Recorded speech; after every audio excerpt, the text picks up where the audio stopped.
Hello, welcome back to my channel. In this video, I'm gonna talk about how did I write my personal statement for my medical industry commissioning program application. I know it's been 2 years ago now because I got selected for fiscal year 2024. But if some of you, or if you're active duty Navy and then you're trying to apply for medical industry commissioning program to become a nurse officer, I'm just gonna share to you what my how did I do my personal statement basically, right? So over here on the MECP application, again, MECP application is up now 1420.1 Bravo, unless if there's an update on that one. But on the personal statement page, which is page 7 out of 14, when I did it before, the first part on the top part would be the personal statement, and then the bottom part of the page would be you have to discuss what's the Navy's honor, courage, commitment, and what it means to you, and how did they apply to you as an officer in the U.S. Navy. But we're gonna focus in this video about personal statement because again, that's the part that I struggled with. If you're a good writer, you might nail this one. You might just, like you get it and kind of like, because again, you can also use other tools to review your grammar. If you're not good with it, you have Grammarly and stuff, right? But for the personal statement, the criteria over here for the application is you have to maintain the statement between 200 to 250 words. So don't exceed the 250 word requirement because it's gonna go against you unless if it's so good. Again, there's also always exception to the rule, but you don't want to push it too much, right? So because like if you want to push boundaries, like push it somewhere, in some other areas if you can, like that are actually like can shift. But for a personal statement, over here you have to explain like why you're applying for a commission. That's number one. Number two, what is your personal and professional goals? And third one, what are the strengths, like personal characteristics wise, that you have which can help you be successful in the program. So those are the what do you call it, it needs to be covered on your personal statement. Also, you can also address other information which you want the board to consider that can make you stand out, I'm guessing, from other applicants, because again, they only have a limited time to actually read your statement, and also actually you have to like catch their attention, because if your information, if your statement is not really like standing out, they would forget about you. It's not like that they're gonna be able to like recall like, oh, I know this person, right? Like this very outstanding. Because again, personal statement is just one of the factors that they consider. There's a lot of things that goes along with the package that they also the thing the board also wants to review. But when I did it before, since I told you that I already struggled with personal statement, so I asked somebody to like help review it for me. So she taught me the star pattern, right? So the person who taught me before, like on this approach, was like she was like one of the civilian personnel that helps the sailors on board the ship. So she kind of like gives training also about like some fleet family support center stuff. So she's very well versed on this area, especially also like resume, how to write your own resume, because some people like like they want to get out of the service. So she kind of like helps them transition basically from being a sailor active duty going civilian, right? Like resume, like home buying. So you can learn a lot from those civilians. So they have a lot of knowledge. So star pattern she mentioned, I was not aware of that before. So start S would be situation. What is the situation, right? Uh, T would be, now I'm kind of like blanking out. Let's see, what's star pattern again?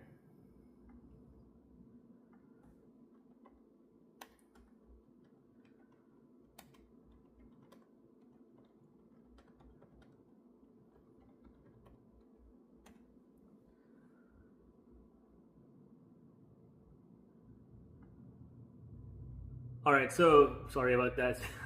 Because again, it's been a while since I last did this one, and kind of like, so as I know the situation, then T would be task. What are the challenges that you face or responsibility that you did that needs to be addressed, and then A is action. So if there was a challenge, what action did you do to either fix it and to make it better, right? Improve it, and then the R would be the result. So from what you did, what action you performed, what was the result? What's the outcome? So those are the things that you had to consider when writing. So I'm gonna share to you, or I'm gonna read to you what my personal statement was. It's very personal though. Again, it's kind of like very close to what's going on in my life during that time. So over here, while working as a nurse assistant at an assisted facility in Oklahoma, I realized healthcare was my true passion. That was my first statement. Because before I joined the Navy, I was a PCT or CNA in a elderly care facility in Oklahoma, like home for the aged, or so basically I deal with old people, elderly, and then help them with their activities of daily living. So with that experience, right, so I was able to talk to them, uh, get inspired of what they or how they lived their life, and they share the mistakes that they did. So it was eye opening for me to pursue healthcare. Yeah, so that was my first statement. The next statement that I did, or next sentence, I enlisted in the Navy with the goal of joining the Nurse Corps, planning my career to be path to become competitive for medical industry commissioning program. Yes, so my goal was to be in the healthcare field, right? So when I joined, um, I was not able to join the nurse corps because, again, if to be a nurse officer in the Navy, you have to have your bachelor's degree. And when I joined before, I did try to apply for hospital corpsman or HM, and instead of being a machinist mate or MM, but I didn't get it because it was not available. So again, things happen for a reason. So I became an MM for a reason, right? So that's the reason why. If you think about it, like I may not haven't gotten that HM job before, but some things were meant for me. All right, so next last sentence on this one, my first paragraph would be: my ultimate dream is to become a nurse involved in worldwide humanitarian mission. So I kind of emphasize that if I want to be a nurse, I want to be involved in humanitarian mission because like the Navy or the nurse officer also like goes to other countries, right, and do humanitarian mission, like during the pandemic or disaster, right? So disaster response. So I like doing that because ever since I joined the Navy, I'm into like volunteering at the USO, Habitat for Humanity, Red Cross. So those are the things I enjoy. So I didn't mind really like devoting my personal off time doing those stuff instead of me just partying, watching TV, playing video games. So those are the things that I really want to do. All right, going to my second paragraph, I said when my father was ill, watching the care and compassion with which his nursing team performed their duties while maintaining his dignity only solidified my resolve. So in the Philippines, right? So my father died of cancer. So it was a year ago, and I was so upset because, I wasn't able to go back to his funeral because I was deployed. Because the process of uh, being able to be flown off the ship like in short notice is really hard, especially in the Philippines. Like again, it depends on the country. If the funeral was here in the U.S., it would not have been an issue. But if it's somewhere that is kind of like a red area, so it's kind of hard to get approved like on a short notice, especially like you don't have time. And since my father passed, right, so I was able to be in good terms with him before he actually passed away. But it's still like bothering me right now that I wasn't able to go to a funeral. Like like the thing that disturbs me, like what if I was there? What like kind of things like if I was there, would it make a difference? Would something happen? So it kind of like those are the things that you can't undo anymore. Like it already happened. So it's kind of like that disturbed me a bit. All right. So after that,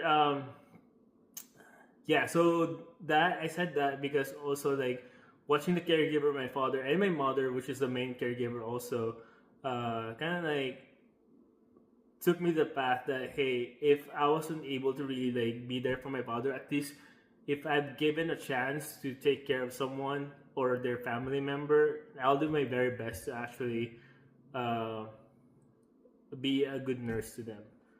All right, next sentence would be since then I spent over 200 off duty hours shadowing nurses at Hospital Bremerton, Naval San Diego, and Ship's Medical Department. So when I applied for MECP, right, so they also like want to look into like the number of hours for shadowing nurses. So for me, I did a lot, like probably like 200, because like I may not be like the strongest academically, but I do like a lot of volunteers. So I volunteer in all the hospitals again, like, which is near my or that are near my duty station. I can't really go somewhere that are too far, right? So I did try my best, especially also like if you are active duty Navy and you're in a big command, of course you have the option to like um, shadow the nurses in your medical department. So you just need to like ask them like what are the the protocols, or because you have to be like cleared before you actually do that, because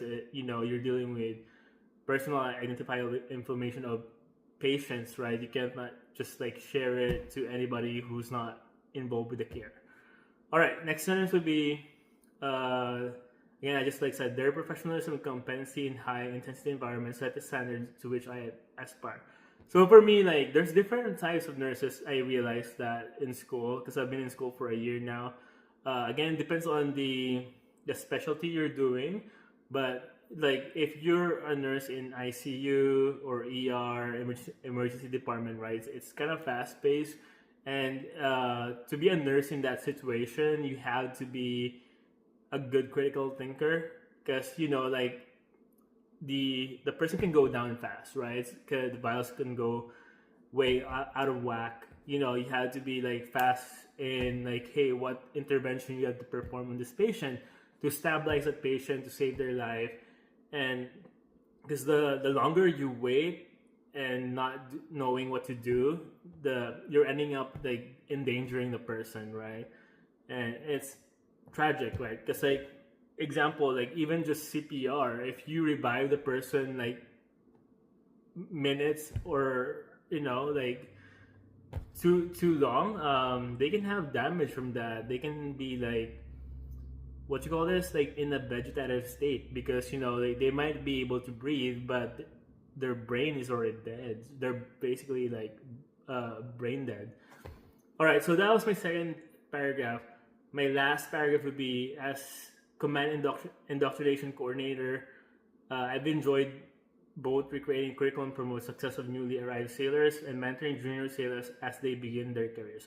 So in my last command before in Theodore Roosevelt TR, before I actually got selected for MECP, I was in charge of command and indoctrination. So it was like a privilege, and I liked doing it because it actually made a difference. I still have like some people, like junior sailor, who actually remember what I did. I can't even remember because again, if you're in charge of indoctrination, like you meet a lot of people like every single time, and you can't remember every one of them because there's a lot of people, especially on the carrier. There's like over 3,000 people on board the ship. But again, I'm happy that hopefully I made a difference.